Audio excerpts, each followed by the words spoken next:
Hello hi नमस्कार जय जगन्नाथ सत श्री अकाल मु आपन इसके नहीं पलैसी पुणी गोटे नुआ ब्लॉग। तो आज ब्लॉग रे आज आम कौन देखा ना पनीर चिली केमती बनाऊँगी। पनीर चिली पूरा आज पनीर छणा सरी बस पनीर छणा हो सारा पर देन एपटे कैप्सिकम आ पियाज रेडी हो ठीक अच्छे। देन एपटे तेल गरम चलती आउ गोटे जिनस स्पेशल मेन जिनस यहाँ माने स्पेशल देवार माने हाथ अच्छे कौन ना रसुण अदा और कंचा लंका पूरा चुन चुन करी काटिबे ताकू बाटिके ग्राइंडिंग कर देबे ठीक अछि। देन आ गोटे जिंस अछि कोन एटा को एटा कोन धनिया पत्र को चुन चुन करी काटिबे ठीक अछि। तापर टिके टाइम हल्के जिवे हल्के कोरिएंडर लीफ भी कहि पारे। तापर एपटे तेल गरम चलीछि ता सहित हम पाखरे आ किछ जिंस अछि dark soya sauce tomato ketchup green chilli okay let's go start करा थोड़ा तेल ताती गला सेते पड़ी गला हल्का जीरा टिके पड़ी गला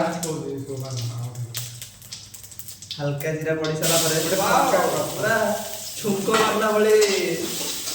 कौन से जो कटाकटी कराई थे चुन चुन कराई थी जिनस को पका हे गला खूब सुंदर भाव नाली करिवार लागि जंदी सिक्सो माने सन्देह लागले नहीं इटा रोसे चलছে ना क्रिकेट खेल चलছে आम भीतर हाथ रे मापिबो आगु दिन हाथ रे मापिकी हाथ रे मापी चाखंडे चलबा बुझी बस सुंदर भाव फ्राए करा जाउछे।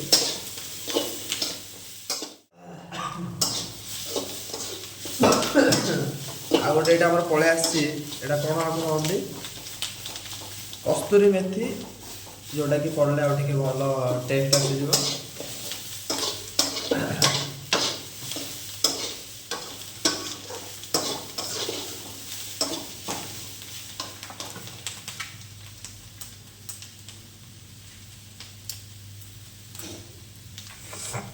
तो हल्के टे सोया सॉस पड़ेगा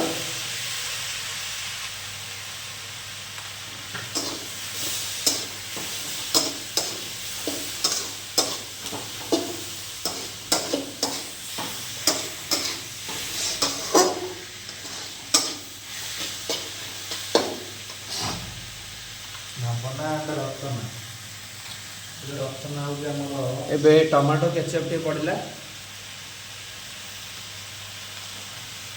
टमाटो केचप पर चिल्ली सॉस टे पड़िबो दिस इज माय फाइव एटा लागो मु के भलो बसरे होत है भलो तबरे टिके this is product 5 star food and launch by टॉपसी तापर हमर एटा पड़ला कोन धनिया पत्र बाटिया धनिया पत्र टे पड़ला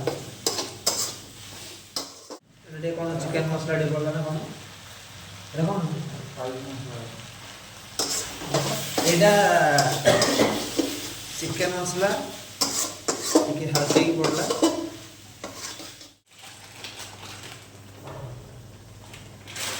पड़ला टे कस्तूरी मेथी पकई सारा पर आम या भल भाव सिझेबा आउ किसी समय सिझे सारा पर जिते तार स्मेल आमको बारी हे तार टे जिलीनेस भी आसीज तो स्मेलटा भी बहुत भल टेस्ट बास्नाटा भी आसो आमको तापर किसी समय सिझापी छाड़ीदे आउ बास कंटिन्यूसली घंटी चली देन तापर जो टिके बास्ना भल आसो तापर जमी आम पकड़े पनीर सेमती पनीर पकईकि कंटिन्यूसली घाटी चलवा जो जाए से पूरा भल भाव मिसी जाए तापर कंटिन्यूसली एमती घाटी चलवा आस्ते आस्ते आस्ते आस्ते जो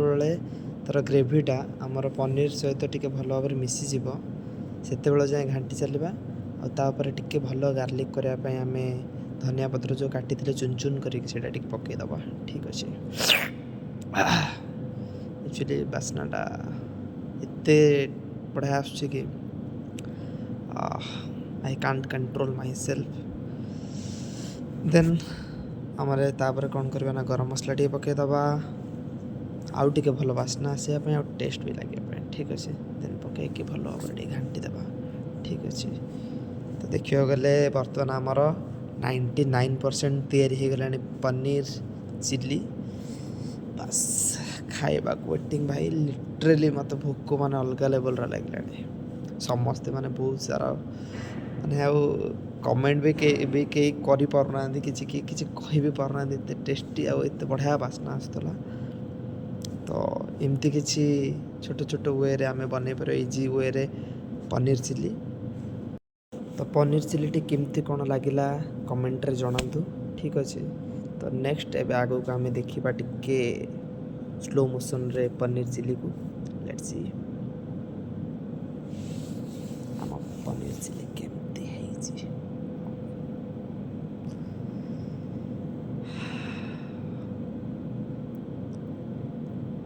टिके वीडियो क्लैरिटी टिके भी खराब अछि प्लीज माइंड करबानी कौन करवा जितकी जहाँ अच्छी जितकी बैचलर माने अच्छा समस्तंकर टिके पार्टी भल स्वादिया खाद्य बजाय चेष्टा यहीटा देखा जिते मे बी आमको तो बहुत टेस्टी देखा जाऊँ ठीक अच्छे आउ गोटे जिनस कौन यहीटा देखा जिते टेस्टी ना सतरे ताठू आहरी बहुत टेस्टी लगे जो खाइल आपण मैंने भी ट्राए करूँ निहाती जनइबे केमती कौन टेस्ट लगे ठीक अच्छे थैंक यू रोची जय जगन्नाथ पुणी थे आम मन पकेबा पुणी नुआ गोटे ब्लॉग नहीं कि आम पलि आस ठीक अच्छे से जाए थैंक यू बाय बाय